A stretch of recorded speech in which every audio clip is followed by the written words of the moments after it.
There's been quite a shift in policy. Is it a real shift, or is it just optics?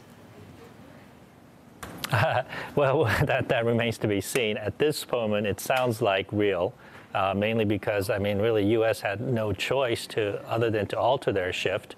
They were left in a sticky situation with South Korea, which over the weekend got an invite to have a summit with North Korea.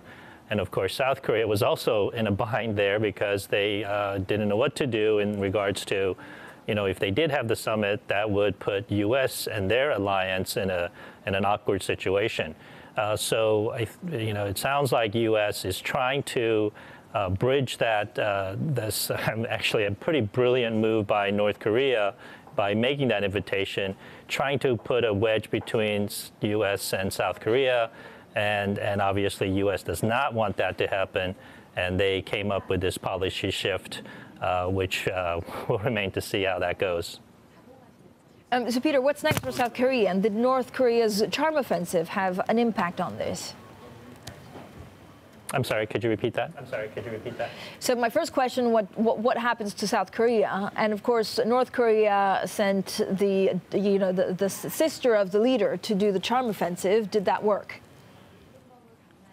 Oh, yes, very well. In fact, I think if you ask anybody on the street here, they would say that her visit to South Korea, which was, by the way, the first time that a Kim dynasty bloodline stepped on South Korean soil, so it was very historic.